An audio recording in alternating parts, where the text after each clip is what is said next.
Most fairy tales are lies we tell children to help them sleep. But there is one story that is designed to keep parents awake at night. We know it as the Pied Piper of Hamelin. You probably know the sanitized version. A musician plays a flute, leads rats away, gets cheated out of his payment, and teaches the town a lesson. But here is the chilling reality. The rats were added to the story almost 300 years later. In the original historical records, there were no rats. There was only the stranger, and the 130 children who walked out of the city gates and never came back. This is not a metaphor. This is a historical cold case that remains unsolved to this day. It happened on June 26, 1284. It was the feast of Saints John and Paul. The town of Hamelin in Lower Saxony was prosperous and wealthy. But by the time the sun set that evening, the town had been hollowed out. The oldest surviving account comes from the Lüneburg manuscript, written around 1440. It describes a man who appeared in the town. He was around 30 years old. He was handsome and dressed in strange clothes made of many different colors. This is why he was called the Pied Piper. Pied simply means multicolored or patched. He carried a silver flute, but he didn't come to catch vermin. The manuscript states that he began to play through all the streets of the city, and the children, seemingly in a trance, followed him. They walked out of the east gate, past the cavalry cross, and headed toward a place called the Koppen. And then they vanished. The historical record is terrifyingly specific. It mentions that 130 children left, and it mentions that only 2 returned. One was blind and the other was mute. The blind child could not point out where they had gone. The mute child could not speak of what he had seen. The rest of the children were simply swallowed by the landscape. The trauma of this event was so severe that it changed the way the town measured time. For centuries, the official town chronicles of Hamelin did not date documents from the birth of Christ. They dated them from the departure of our children. Imagine a grief so profound that it resets the calendar. We even have physical evidence woven into the architecture of the city. There was a stained glass window in the church of Hamelin, dating back to around 1300. It depicted the man in the colorful clothes leading a procession of children dressed in white. Though the window was destroyed in the 17th century, we have sketches of it. It stands as a grim police sketch from the Middle Ages. Furthermore, there is a street in Hamelin today called Bungalow Zendstrasse. It translates to the street without drums. Legend says this was the last street the children walked down before leaving the city. For over 700 years, it has been illegal to play music or dance on this street. Even today, wedding processions will stop their bands when they cross it out of respect for the ghosts. This silence has lasted for 7 centuries. But if the rats were a myth and the magic flute is folklore, what actually happened on that summer morning? Who was this man in the multicolored coat?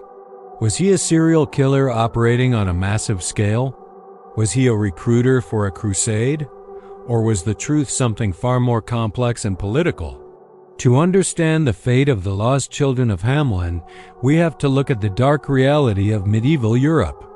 A world where life was cheap and where a charismatic stranger could steal an entire generation in a single afternoon. Historians have spent centuries trying to solve this puzzle. Some have suggested a mass psychosis. In the Middle Ages, there were recorded incidents of dancing mania. Groups of people would dance uncontrollably for days until they collapsed from exhaustion or died. Perhaps the children were swept up in a hysterical fever, dancing their way out of the city gates and into the wilderness. But there is a more grounded and perhaps more fascinating explanation. The most accepted theory among modern historians is known as the Ostsiedlung. This was the colonization of the East. In the 13th century, bishops and dukes in Eastern Europe, specifically in Transylvania, Moravia, and Poland, were desperate for people. They had vast amounts of land but no one to farm it, so they sent out recruiters. These recruiters were called locators. a locator was a professional headhunter. His job was to go into crowded German cities and convince the young people to leave. He would offer them what they couldn't have at home: freedom, lower taxes, and their own land. And how did a locator attract a crowd in a busy market square? He wore bright, multicolored clothing to show off his wealth. And he played an instrument, often a flute or a drum, to gather an audience. Does that sound familiar? The Pied Piper was likely just a very charismatic recruiter. And the children he stole were not necessarily toddlers. In medieval German records, the phrase "children of Hamelin" could simply refer to the young adults of the town. The sons and daughters who were old enough to start their own families but had no inheritance waiting for them. They didn't follow him because of magic. They followed him because of hope. They walked out of the East Gate not into a mountain, but toward a new life in the East. There is compelling evidence for this. Linguists have found regions in Transylvania where the dialect spoken today bears a striking resemblance to the dialect spoken in Hamelin in the 1200s. There are even villages in Poland with names that mirror the streets of Hamelin. So, if they simply emigrated, why is the story so dark? Why is it remembered as a tragedy?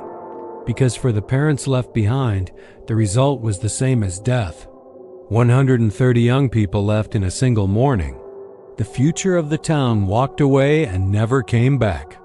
In a time without post offices or telephones, once they crossed the hills, they were gone forever. The town of Hamelin was left with a generation gap that couldn't be filled. The story of the rats was likely added centuries later. It was a way to rationalize the trauma. It is easier to believe that a magical demon tricked the town than to admit that your children simply wanted to leave you. The Piper wasn't a monster. He was a salesman, and the tragedy of Hamelin wasn't a massacre. It was a migration. But the silence in the bungalow Sandstrasse remains. A permanent reminder of the day the music stopped and the children disappeared into the horizon. Thank you for joining us on this investigation into history's most famous cold case. If you have a thirst for knowledge and the unknown, make sure to subscribe to Felix Files. We will see you in the shadows next time.